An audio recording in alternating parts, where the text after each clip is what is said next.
Alors bonjour, je voudrais répondre à une question que beaucoup de consommateurs me posent, soit dans mes clubs de dégustation que j'anime, ou soit dans les grands magasins de la distribution où je suis également conseiller.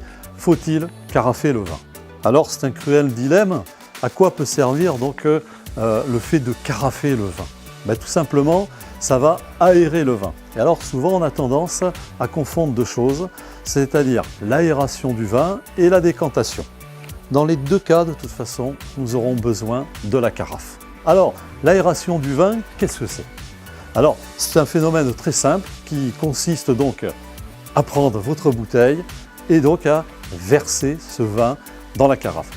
Alors, le fait de verser le vin dans la carafe va libérer des molécules odorantes qui vont faire plaisir donc au nez et qui vont rendre le vin beaucoup plus agréable à déguster, à boire.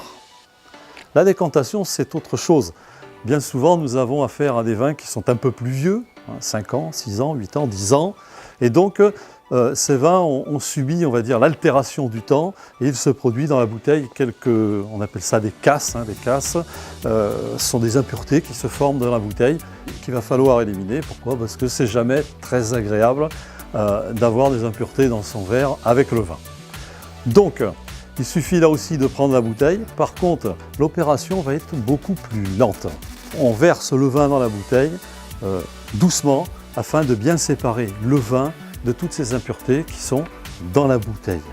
C'est une opération qui est intéressante, qui est très jolie à voir parce que souvent on emploie également une bougie. On appelle ça la décantation à la bougie.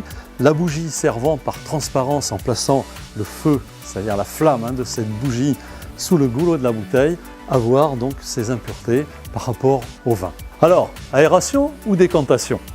Ce sont deux opérations bien différentes en réalité, dans la mesure où l'aération va s'adresser à des vins relativement jeunes, voire très jeunes. La décantation va donc s'adresser à des vins qui sont beaucoup plus anciens et qui présentent donc des impuretés. Voilà, j'espère que j'ai répondu à toutes vos questions et à très bientôt pour une prochaine astuce.